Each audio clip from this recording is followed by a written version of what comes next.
This is the idea, essentially, that you have the unknown world. That's just what you don't know at all. That's the outside. That's the ocean that surrounds the island that you inhabit, something like that. It's chaos itself. And then you act in that world, and you act in ways you don't understand. There's more to your actions than you can understand. One of the things Jung said, I loved this when I first understood it, he said, everybody acts out a myth, but very few people know what their myth is. And you should know what your myth is because it might be a tragedy, and maybe you don't want it to be. And that's really worth thinking about because you have a pattern of behavior that characterizes you, and God only knows where you got it.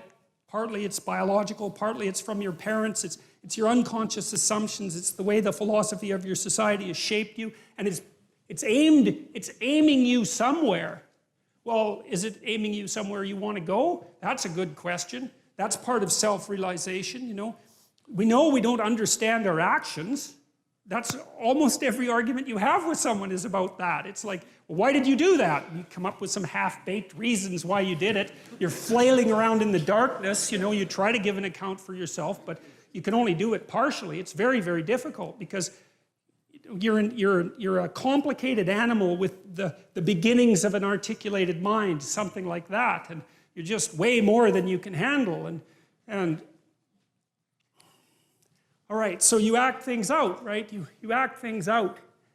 And that's a kind of competence. And then you imagine what you act out, and you imagine what everyone else acts out. And so there's a tremendous amount of information in your action. And then that information is translated up into the dream and into art, into mythology and literature. And there's a tremendous amount of information in that. And then some of that is translated into articulated thought. And I'll give you a quick example of something like that. I think this is partly what happens in Exodus when Moses comes up with the law.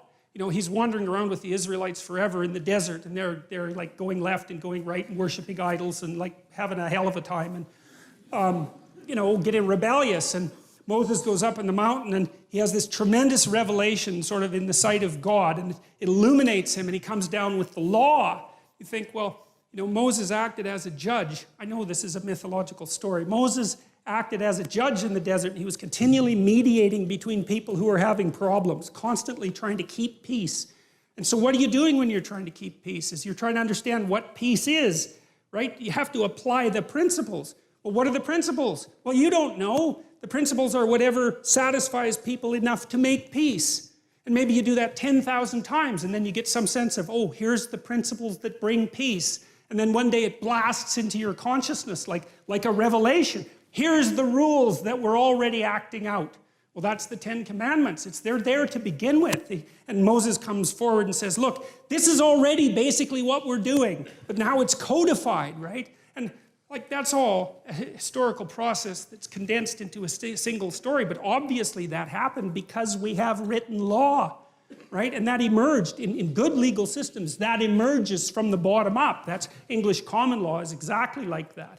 Right? It's single decisions that are predicated on principles that are then articulated and made into the body of law. And the body of law is something you act out. That's why it's a body of law.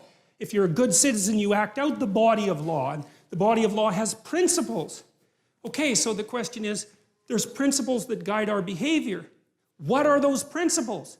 Well, I think if you want the initial answer of what the archaic Israelites meant by God, that's something like what they meant. Now, it's not a good enough explanation, but look, imagine that you're a chimpanzee and you have a powerful, dominant figure at the pinnacle of your society. That represents power. Now, more than that, because it's not sheer physical prowess that keeps a chimp at the top of the hierarchy. It's much more complicated than that. But you could say, well, there's a principle that the dominant person manifests. And then you might say, well, that principle shines forth even more brightly if you know 10 people who are dominant, powerful. Then you can extract out what dominance means from that. You can extract out what power means from that. And then you can divorce the concept from the people. And we had to do that at some point because we can say power in a human context and we can imagine what that means, but it's divorced from any specific manifestation of power. Well, how the hell did we do that? Like, that's so complicated. If you're a chimp, the power is in another chimp. It's not some damn abstraction. Well, so the question is, think about it. We're in these hierarchies, many of them across centuries.